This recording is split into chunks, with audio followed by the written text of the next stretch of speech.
نعرہ تکبیر، نعرہ رسالت، نعرہ حیدری، نعرہ حیدری۔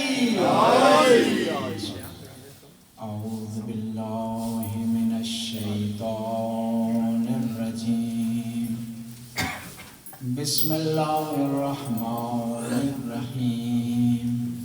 الحمد للہ الذی لا یبلغ مدحته القائلون ولا يؤسی نعمه العادون ولا يؤدی حقه المجتہدون الذی لیس لصفته حد معدود ولا نعت موجود ولا اجل ممدود الذي فطر الخلائق بقدرته ونشر الرياح برحمته ثم الصلاة والسلام على أشرف الأنبياء والمرسلين والقاسم مصطفى اللهم صل على محمد وآل محمد وعلى عطرته الطيبين الطاهرين المعصومين المظلومين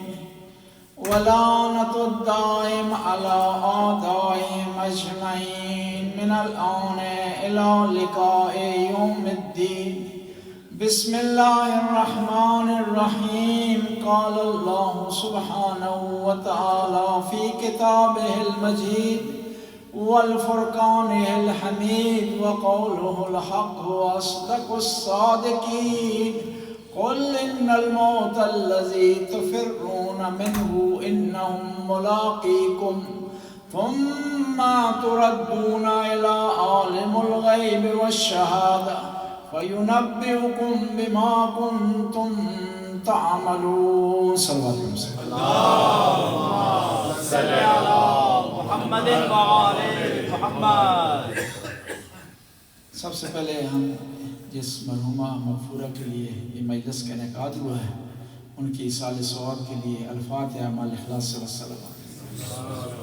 بسم اللہ الرحمن الرحیم، الحمد للہ رب العالمین، الرحمن الرحیم، مالک یوم الدین، ایاک نعبد و ایاک نستعین، اہدنا الصراط المستقیم، صراط الذین انعمت علیہم غیر المغضوب علیہم ولا الضالین۔ بسم اللہ الرحمن الرحیم، قل هو اللہ احد اللہ الصمد لم یلد ولم یولد ولم یکن له کفوا احد۔ یا اللہ سورہ فاتحہ کا، اس قرآن کی تلاوت کا، اس مجلس کے ثواب زوجہ محترمہ سید امجد شاہ صاحب کو پہنچا، ان قبر کو منور فرما، ان کی درجات کو بلند فرما۔ یا اللہ راجہ صاحب کے برادر محترم دنیا سے چل بسے ہیں، ان کی مغفرت فرما، ان کی درجات کو بلند فرما۔ اللہم صل علی خداوند تعالیٰ کا قرآن میں ارشاد ہوتا ہے ان الموت الذی تفرون منہ انہ ملاقیکم ثم تردون الی عالم الغیب والشہادہ۔ یہ موت جس سے تم فرار کرتے ہو، بھاگتے ہو، ڈرتے ہو، یہ تم سے ملاقات کرے گی۔ دنیا میں ہر آدمی نے مرنا ہے، کوئی آدمی استثناء نہیں۔ جتنے افراد دنیا میں آتے ہیں اتنے ہی یا اس سے کم و بیش دنیا سے چلے جاتے ہیں۔ کوئی آدمی یہ دعویٰ نہیں کر سکتا کہ اس نے ہمیشہ کے لیے رہنا۔ بڑے بڑے بچانے والے جن میں ڈاکٹر، مختلف حضرات جن لوگوں کو موت کے منہ سے بچاتے ہیں، وہ ایک دن خود مجبور ہوتے ہیں کہ موت کے سامنے گھٹنے ٹیکیں۔ جب ہمیں پتہ ہے کہ موت یقینی ہے، اس سے چارہ نہیں، اس سے چھٹکارا نہیں، اس سے کوئی بھاگ نہیں سکتا، اس سے اپنے آپ کو بچا نہیں سکتا، تو آپ دیکھنا کہ موت کے بعد کیا ہونا، اس کے لیے تیاری ہونی چاہیے۔ اس کے بعد کیا ہوگا؟ امیر المومنین شاہ فرماتے ہیں قلت الزاد و بعد السفر، تمہارے پاس سامان سفر کم ہے، سفر طولانی ہے۔ بڑی پیاری مثال دی ہے، موت سفر ہے۔ لیکن دنیاوی سفر اور اس میں فرق ہے۔ دنیاوی سفر آپ اختیار سے کرتے ہیں، ارادے سے کرتے ہیں، وقت معلوم ہوتا ہے، اس کا ابتدائی پوائنٹ بھی معلوم ہوتا ہے، انتہائی پوائنٹ بھی معلوم ہوتا ہے، اس کی ڈیوریشن آپ کو پتہ ہوتی ہے، اس کا سمے آپ کو پتہ ہوتا ہے، اس کا ٹائم آپ کو پتہ ہوتا ہے، لیکن اس کے باوجود بھی آپ اس کے لیے تیاری کرتے ہیں۔ سفر پر جانا ہو تو مہینوں پہلے اس کی مکمل تیاری کی جاتی ہے، کہیں کوئی ڈاکومنٹ نہ رہ جائے، وقت پر پہنچیں، کہیں دیر نہ ہو جائے، کوئی سامان نہ رہ جائے، کوئی ضروری لوازمات جو سفر میں ہمیں چاہیے وہ کہیں رہ نہ جائے، بلکہ خود اپنی جو فکر سوچ سمجھ ہوتی ہے اس پہ اکتفا نہیں کیا جاتا۔ گھر والوں کو کہا جاتا ہے کہ آپ نے میرے لیے یہ چیز تیار کرنی ہے، میرے لیے سامان اس طرح تیار کرنا ہے، میرے لیے فلاں چیز آپ نے رکھنی ہے، یہ چیز مجھے سفر میں ضرورت آ سکتی ہے، اس چیز کی مجھے اشد ضرورت آ سکتی ہے۔ اور جو لوگ میڈیسن استعمال کر رہے ہیں وہ سب سے پہلے ان کی ترتیب کرتے ہیں، دوسری جو خاص چیزیں کوئی استعمال کرتا ہے اس کی ترتیب اس سے رکھتا ہے۔ حالانکہ یہ سفر عارضی ہوتا ہے، کم ہوتا ہے، کوئی دنیا میں ایسی چیز نہیں ہے جو آپ کو یہاں مل رہی ہو کہیں اور نہ مل رہی، پھر بھی آپ تیاری کرتے ہیں، مکمل تیاری کرتے ہیں، پھر لوگوں سے جانکاری لیتے ہیں، اگر نیا سفر ہو، پہلے دفعہ سفر ہو، لوگوں سے جانکاری لیتے ہیں، پوچھتے ہیں، سوال کرتے ہیں، میں فلاں ملک کی طرف جا رہا ہوں، وہاں کون سی مشکلات ہو سکتی ہیں، میں نے ٹیکسی کس طرح لینی ہے، میں نے ہوٹل تک کس طرح پہنچانا ہے، میں نے حلال کھانے کا انتظام وہاں کس طرح کرنا ہے۔ حالانکہ یہ سفر سارے عارضی ہیں، اس میں ہر چیز متبادل الٹرنیٹو ہے، اس میں مجبوری نہیں ہے، کہیں کلوز اینڈ نہیں ہے کہ آپ بھوک سے مر جائیں گے، آپ کو ٹوتھ پیسٹ وہاں نہیں ملے گا، برش آپ کو نہیں ملے گا، تولیہ وہاں آپ کو نہیں ملے گا، سماعتات نہیں ہوتا، پھر بھی مکمل تیاری کریں۔ لیکن دنیا سے آخرت کا جو سفر ہے نا، اس کی تیاری آپ نے پہلے یہاں کر دی، وہاں کچھ بندوبست نہیں ہو سکتا۔ یہ نہیں ہے کہ اعمال یہاں پر نہیں کریں گے تو وہاں متبادل کوئی آپ کے لیے بندوبست ہو جائے گا، عارضی کوئی بندوبست ہو جائے گا، ایسا معاملہ نہیں، یہیں پر آپ نے سب کچھ تیار کیا۔ اور اس سفر میں کچھ چیزیں ضروری ہیں، کچھ چیزیں آپ نے چھوڑنی ہیں، جس طرح ہوتا ہے نا ایئرپورٹ پر کچھ چیزیں آپ کے لیے ضروری ہوتی ہے، پاسپورٹ کو ہونا ضروری ہے، اگر ویزے کی ضرورت ہے اس کو ہونا ضروری ہے، آپ کے پاس جمع پونجی کو ہونا ضروری ہے، بورڈنگ کارڈ کا ہونا ضروری ہے، لیکن وہاں ایک لسٹ لگی ہوتی ہے کہ یہ چیزیں آپ اندر نہیں لے جا سکتے، لیکوڈ اس مقدار سے زیادہ آپ نہیں لے جا سکتے، اسلحہ وہاں آپ نہیں لے جا سکتے، فلاں قسم کی لیکوڈ آپ کے لیے منع ہے۔ یہ جو آخرت کا سفر ہے اس میں بھی کچھ چیزیں ضروری ہیں، اگر نہیں ہوں گی تو سفر طے نہیں ہوگا۔ کون سی چیزیں ضروری ہیں؟ قرآن کی تلاوت ضروری ہے، خود تلاوت کریں، بچوں کو سکھائیں، قرآن کی تعلیم دیں بچوں کو۔ آج آپ کسی کے لیے تلاوت کریں گے، کل آپ کے لیے تلاوت کریں گے، بچے قرآن پڑھنا جانیں گے تو تب آپ کے لیے تلاوت کریں گے، تب اہتمام کریں گے، تب ان کے پاس اہمیت ہوگی۔ لیکن اگر بچوں کو قرآن کی تلاوت آتی نا تو اس میں قصوروار کون ہے؟ میں اور آپ ہیں۔ بچوں کی تعلیم کی طرف توجہ دے رہے ہیں، بچوں کے اچھے لباس کی طرف توجہ دے رہے ہیں، ان کی سواری اچھی ہونی چاہیے، ان کو کھانا اچھا ملنا چاہیے، ان کو کوئی دنیاوی لحاظ سے ٹینشن نہیں ہونی چاہیے۔ جب ایسا انتظام ہم کر رہے ہیں تو بچوں کی قرآن کی تعلیم کا انتظام بھی ہونا چاہیے۔ پھر سفر میں اور کون سی چیز کام دے گی؟ نماز آپ کو کام دے گی، آپ کے لیے سہارا بنے گی، آپ کے لیے آسرا بنے گی، آپ کی پریشانیوں کو دور کرے گی، آپ کی ٹینشن کو دور کرے گی۔ نماز دنیا میں بھی آپ کو فائدے دے گی، آخرت میں آپ خود آپ ماشاءاللہ پڑھتے ہیں ساری نماز، لیکن اسی نماز کی ترغیب بچوں کو بھی دیں۔ جس طرح بچوں کو آپ وقت پر سونا سکھاتے ہیں، سونے سے پہلے دانت صاف کرنا سکھاتے ہیں، وقت پر اٹھنا انہیں سکھاتے ہیں، نہانا انہیں سکھاتے ہیں، صاف ستھرا رہنا انہیں سکھاتے ہیں، تو قرآن کی تعلیم بھی انہیں سکھائیں۔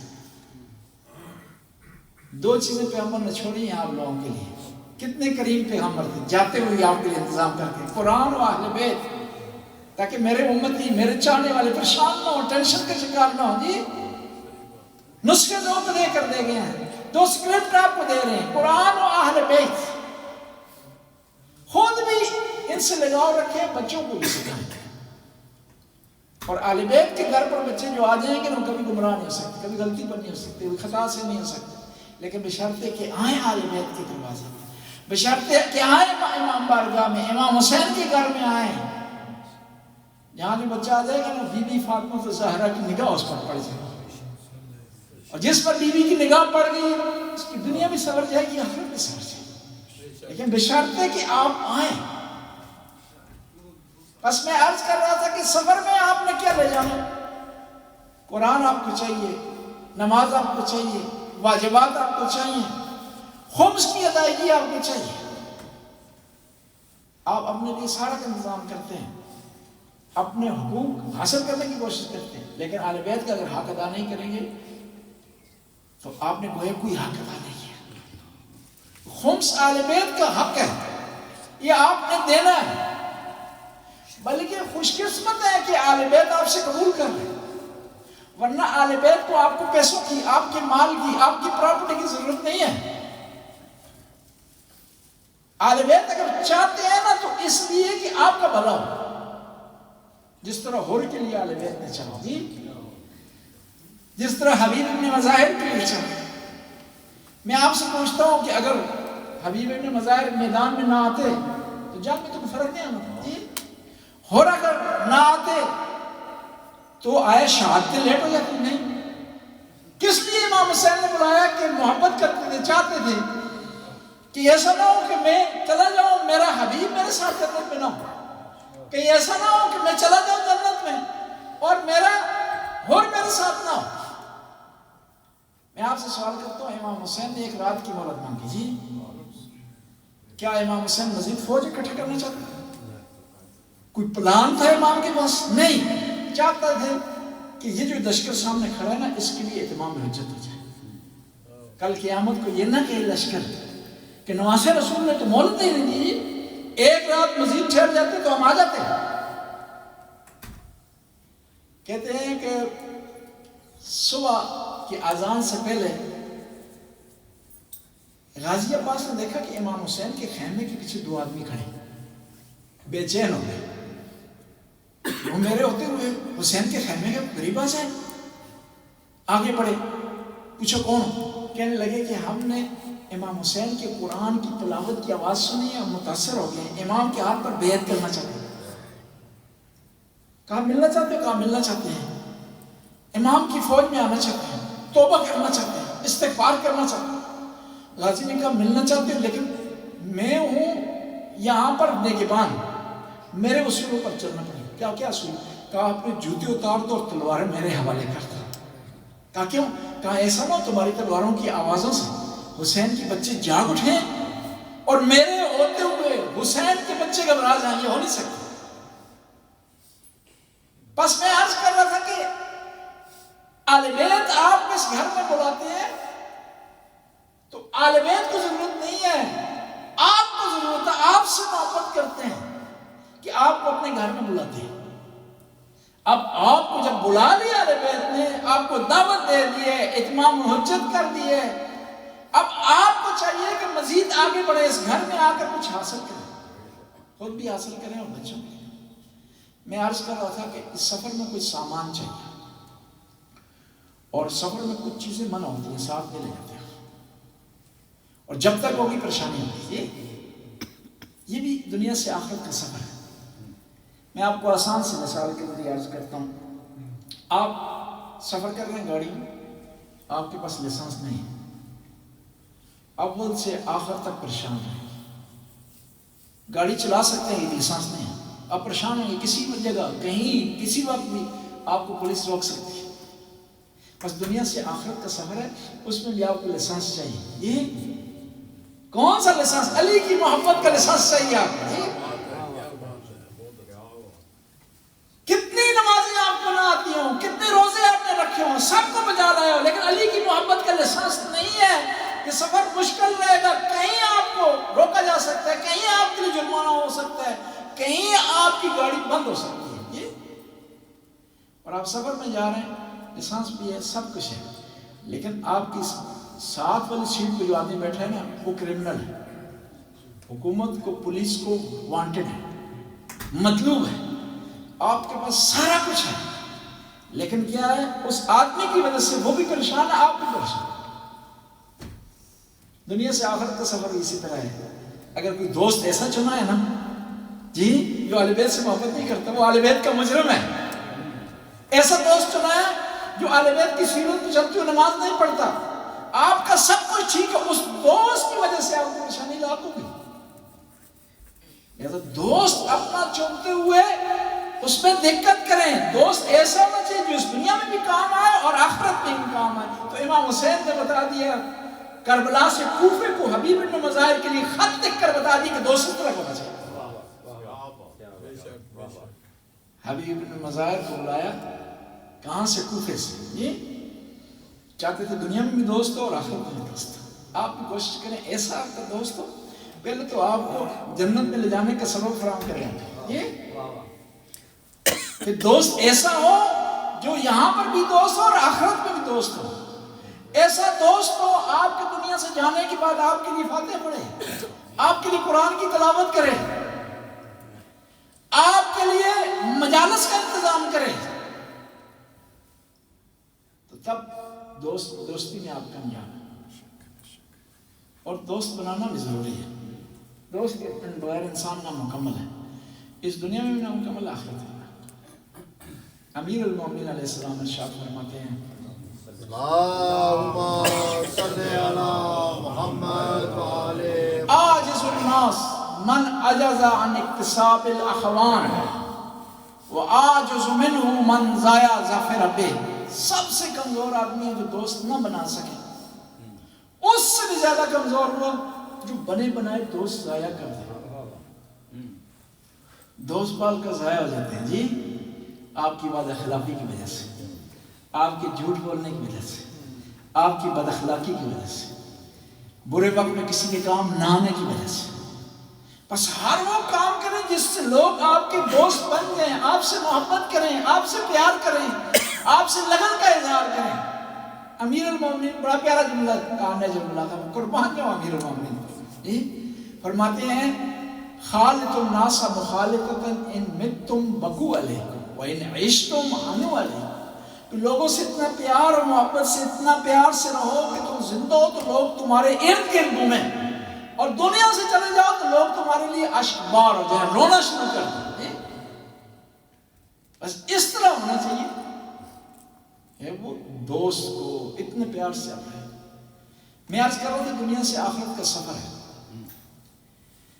آپ گاڑی میں بیٹھے, لسانس آپ کے پاس ہے, آپ کے سائڈ پر آدمی ہے وہ بھی اچھا شریف آدمی ہے, نیک ہے, سب کچھ ہے, لیکن آپ کی جو گاڑی کا جو پیٹرول کا میٹر ہے نا وہ خراب ہے, اور پتہ بھی نہیں راستے میں پیٹرول پمپ ہے یہ. تو اول سے آخر تک آپ پریشان رہیں گے. یعنی آپ نے حساب کتاب نہیں آپ کے پاس نا, اپنے سفر کا حساب و کتاب نہیں. دنیا سے آخرت کا سفر بھی اس طرح ہے, اگر آپ نے اس حساب و کتاب نہیں رکھا نا, نیکیوں میں اضافہ اگر نہیں کیا نا, برائیوں میں کمی نہیں کی نا, تو یہ سفر آپ کی پریشانی کا سبب بنے گا, آپ کے ٹینشن کا سبب بنے گا. گاڑی ہے آپ کے پاس, ڈرائیونگ لائسنس ہے, سب کچھ ہے, لیکن آپ کے پاس اپنے اعمال کا اندازہ نہیں ہے کہ کتنی نیکیاں کی ہے. آپ نے اپنے اعمال کا حساب نہیں رکھا, گناہوں کا حساب نہیں رکھا, گناہوں میں کمی لانے کی کوشش نہیں کی, اور نیکیوں میں اضافے کی کوشش نہیں کی. اس وجہ سے آپ پریشانی آپ کو لاحق ہوگی. بس کوشش کریں اعمال بھی ٹھیک ہو, دوست بھی ٹھیک ہو, عقیدہ بھی ٹھیک ہو, یہ تاکہ یہ سفر آسانی سے آگے بڑھ سکے. اب قرآن کہہ رہا ہے ان الموت الذی تفرون منہ, یہ موت جس سے تم گھبراتے ہو, بھاگتے ہو, انہ ملاقیکم, یہ تمہیں آ ملے گی.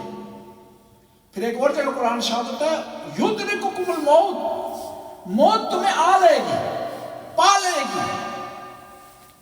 لو کنتم فی بروج مشیدہ, تم اگر بڑے بڑے محلوں میں کیوں نہ ہو نا, موت تم تک رسائی حاصل کرے, تم تک پہنچ جائے گی. موت سے تم چھٹکارا حاصل نہیں کر سکتے. اب یہ موت جب فنا نہیں ہے, اس دنیا سے آخرت کی طرف سفر کرنا ہے, بلکہ ایک سفر ہے, ختم نہیں ہونا, پھر گھبرانا کیوں ہے موت سے؟ کیوں گھبراتے ہیں, کیوں ٹینشن کا شکار ہے؟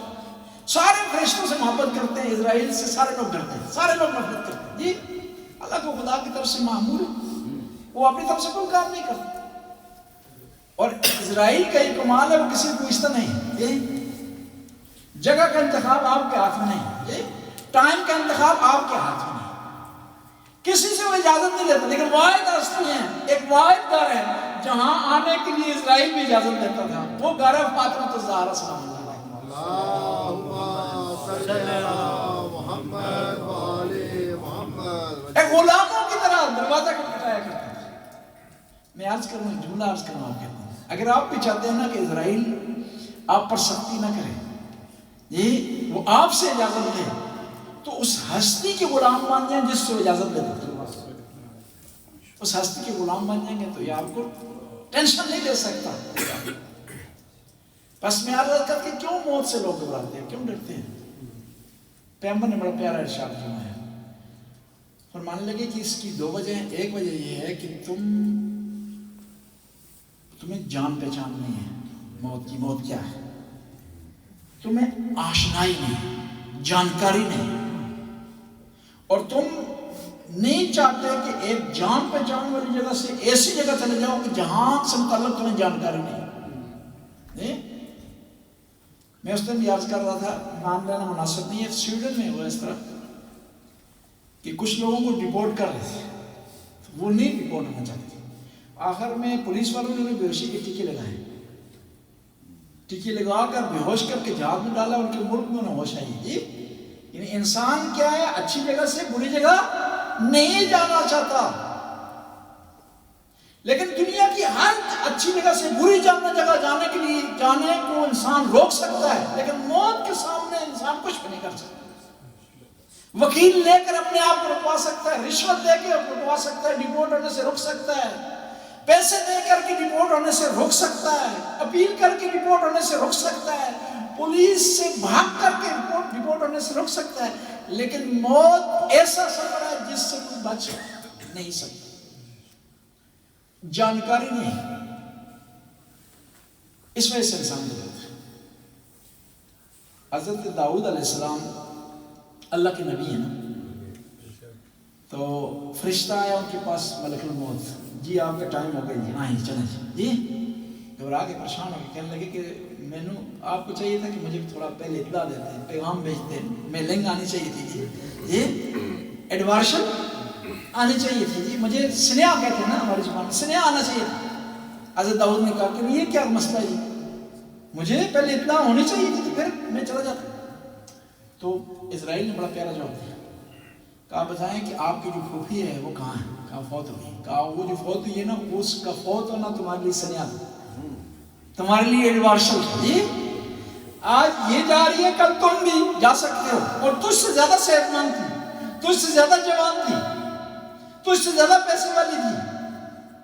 پھر پوچھا کہ آپ کے چچا کہاں؟ کہا وہ بھی گزشتہ 6 مہینے پہلے فوت ہو گئے۔ کہا ان کا جانا بھی آپ کے لیے سنیا تھا، ان کا جانا بھی آپ کے لیے خبر تھا، لیکن آپ نے توجہ نہیں دی۔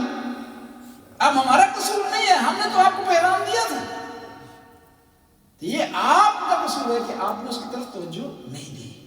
انسان کو پیغام ملتا ہے، اس لیے مستحب ہے کہ تشییع جنازے میں شرکت کی جائے۔ وہ اس لیے نہیں ہے صرف کہ آپ اس مرحوم کے لیے فاتحہ پڑھیں، اس مرحومہ کے لیے آپ جنازہ پڑھیں، وہ آپ کے لیے عبرت ہے کہ اپنی آنکھوں سے دیکھیں کہ یہ آدمی جو کل جج تھا، بڑا پیسے والا تھا، اچھی سواری میں بیٹھتا تھا، اس کا گھر شہر کے سمندر کے کنارے تھا، لیکن قبر اس کی وہاں بنی ہے جہاں دوسروں کی قبر ہے۔ اب اس کو وہ سہولت نہیں مل رہی جو سمندر کنارے والی مل رہی تھی اپنی زندگی میں۔ اب انسان کو جو نہیں دیتا، انسان کو عبرت حاصل کرنی چاہیے۔ دوسری وجہ یہ ہے کہ انسان کیوں گھبراتا ہے موت سے؟ دیکھیں نا، آپ کے 2 گھر ہیں، 2 گھر ہیں، ایک میں ساری آسائشیں ہیں، سب کچھ ہے، آپ کو کہا جائے کہ آسائشوں والے گھر کو چھوڑ کر چھوٹے گھر میں چلے جائیں، ٹھیک ہے جی، آپ کو کہا جائے کہ بڑے گھر کو چھوڑ کر چھوٹے گھر میں چلے جائیں، زیادہ روشنی والے کو چھوڑ کر کم روشنی والے میں چلے جائیں، یہ جو گھر صاف ستھرا ہے، کلین ہے، فریش ہے، اس کو چھوڑ کر گندے گھر میں چلے جائیں، آپ کبھی بھی ایسا نہیں کریں گے۔ اور پیغمبر فرماتے ہیں تم نے کیا کیا، اس دنیا کو بنایا ہے، اس میں ہر قسم کی اشیاء کا خیال رکھیں، آخرت کو نہیں بنایا، اور اس لیے آپ تم نہیں چاہتے ہو کہ بنے ہوئے گھر کو چھوڑ کر خراب گھر کی طرف جائیں۔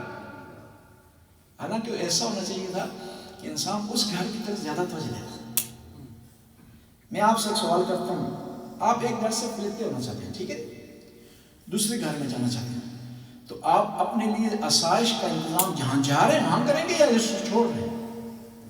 یہ جس کو چھوڑ رہے ہیں وہاں آسائش کا انتظام نہیں کریں گے، جس میں جا رہے ہیں اس میں آسائش کا انتظام کریں گے، یہ اس میں ڈیکوریشن کا انتظام کیا جائے گا، اس میں مبل اچھے رکھیں گے، آپ صوفہ سیٹ اچھا لگائیں گے، اس میں آپ دیکھیں گے روشنی کس طرح زیادہ آ رہی ہے، کس طرح یہاں بہتر طریقے سے رہ سکتا ہے انسان، کس طرح مشکلات کے بغیر رہ سکتا ہے، اس کو آپ سوچیں گے، اس کو نہیں سوچیں گے جو اس کو چھوڑ رہے ہیں۔ یہ ہمیں یقین ہے کہ دنیا عارضی ہے، آخرت ہمیشہ کے لیے ہے، تو ہمیں اس آخرت پر زیادہ توجہ دینی چاہیے، نہ کہ دنیا کی طرف زیادہ توجہ دیں، بلکہ یہ جو گھر ہم نے لیا ہے دنیا والا، اس کو بھی سامان بنائے اس آخرت میں اچھے گھر لینے کے لیے۔ یہ سامان کب بنے گا؟ جب اس میں آپ مجلس کروائیں گے۔ یہ سامان کب بنے گا؟ جب اس میں قرآن کی تلاوت ہوگی۔ یہ سامان بنے گا آخرت کے لیے تب جب اس میں نماز پڑھی جائے گی۔ ظاہر انسان انتظام نہ کرے آخرت کے لیے، اس نے پریشان ہونا ہے، اس نے ٹینشن کا شکار ہونا ہے، لیکن ہم اس ٹینشن سے، اس پریشانی سے بچ سکتے ہیں۔ جب انسان دنیا سے چلا جاتا ہے اس کی فائل کلوز ہو جاتی ہے، یہ اس کے نامہ اعمال میں اضافہ نہیں ہو سکتا۔ نیکیاں کی ہیں، کر لی ہیں، خدا نخواستہ کسی نے کوئی غلط کام کیا، گناہ کیا تو کر لیے، اب دنیا سے چلا گیا، اس میں اضافہ نہیں ہونے والا، لیکن 3 ایسے کام ہیں جو دنیا میں جانے کے بعد بھی نیکیوں میں اضافہ ہوتا رہے گا۔ ایک صلوات پڑھنا۔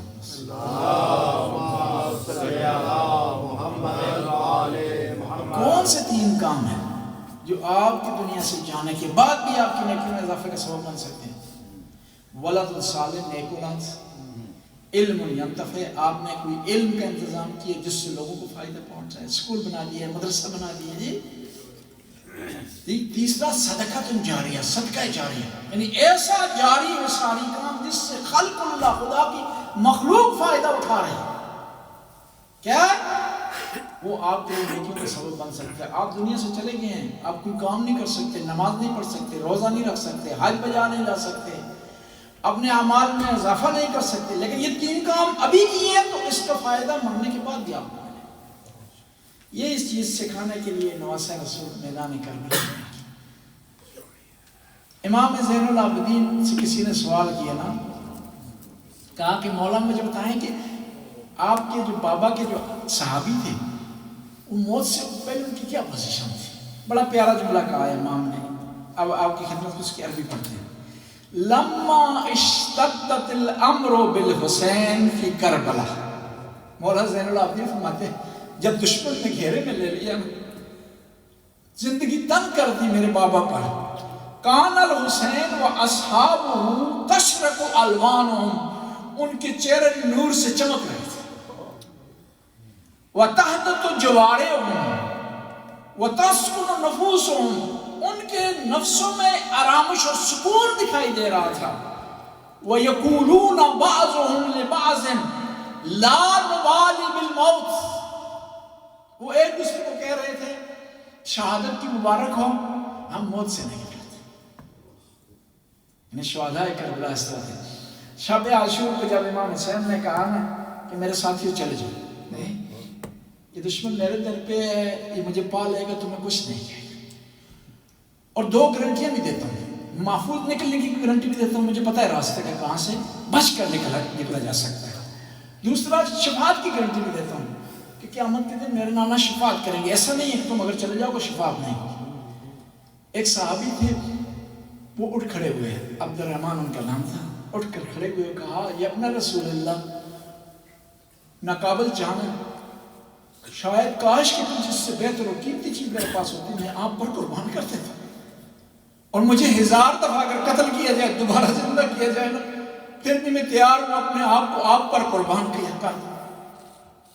ایک اور صحابی یہ کہنے لگے کہ مولا مجھے قتل کرنے کے بعد جلا دیا جائے اور میری راہ کو آسمانوں میں اڑا دیا جائے، پھر بھی آواز آئے گی لبیک یا حسین۔ ایک کونے میں غازی عباس بیٹھے ہوئے ہیں، رو گئے، جب بھائی نے کہا نا کہ چلا جا غازی، دوڑتے ہوئے، گلہ نہیں کیا بھائی سے، دوڑتے ہوئے بہن کے پاس گئے ہیں، بی بی زینب کے پاس.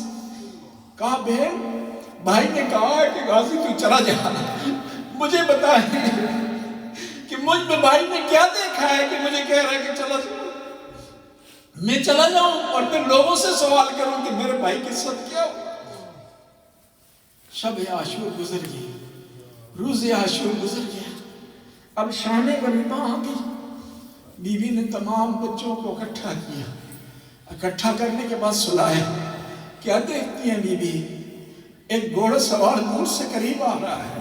آواز دی ہے گھوڑا سوار واپس چلا جا، جو مال ہمارے پاس تھا تم لوگوں نے لوٹ لیا ہے، جو بچا ہے ہم صبح تمہارے حوالے کر. سوار مزید قریب آیا. پھر بی بی نے آواز دیا سوار میں نے اپنے بھائی سے وعدہ کیا تھا کہ میں سکینہ کو کبھی رونے نہیں دوں گی، تو واپس چلا جا، تیرے آنے کی وجہ سکینہ جاگ اٹھے گی اور رونا شروع کر دے گی. اس سوار جب مزید قریب آیا نا تو بی بی نے سوار کی لگام کو پکڑا اور آواز دی، نہیں جانتا میں کون ہوں، میں علی کی بیٹی زینب بول رہی ہوں. اگر تو نے ایک قدم آگے بڑھایا نا تو آج میں کربلا کو خیبر بنا دوں گی. جب یہ بی بی نے کہا نا، سوار نے اپنے چہرے سے نقاب اٹھایا. بی بی کیا دیکھتی ہیں کہ مولا مشکل کشا حیدر کرار ہے. جب یہ دیکھا رو کر کہنے لگی بابا آپ نے آنے میں دیر کر دی، بابا کاش کیا ہوتے منظر دیکھتے جب میں دوڑتی ہوئی کلا زینبیہ پر آئی. بابا کاش کیا آپ اس وقت ہوتے جب خیموں کو آگ لگی تو میں زین العابدین کو کندھوں پر سوار کر کے خیموں سے باہر لا رہی تھی. الا لعنت اللہ قوم الظالمین فسیعلم الذین منقلب ینقلب. خدا اس قلیل سی حاضر کو قبول و منظور کر، اس کا ثواب مرحومہ مغفورہ صفیہ بیگم کو پہنچا، ان قبر کو منور فرما، ان کے درجات کو بلند فرما، ان مشکل حالات میں ان کے لیے آسانیاں پیدا فرما. اس عظیم سامنے پر لوائقین کو صبر کرنے کی توفیق عطا فرما. یا اللہ تو غفور رحیم رحم کرنے والا ہے، کرم کر، حاضرین کی توفیقات میں اضافہ فرما، رزق میں وسعت عطا فرما، اولاد کو نیک و صالح بنا، مرحومین کی مغفرت فرما، زمانے کے امام کے ظہور میں تعجیل فرما، ہمیں امام کے انصار میں سے قرار دے. ربنا آتنا فی الدنیا حسنہ وفی الآخرۃ حسنہ وقنا عذاب النار. آخر میں اپنے مرحومین مرحومات کے لیے خاص طور پر امجد شاہ صاحب کی زوجہ کے لیے اور راجہ صاحب کے برادر محترم کے لیے الفاتحہ مع الاخلاص والصلوات. اللہم صلی علی محمد. بسم اللہ الرحمن الرحیم. الحمد للہ.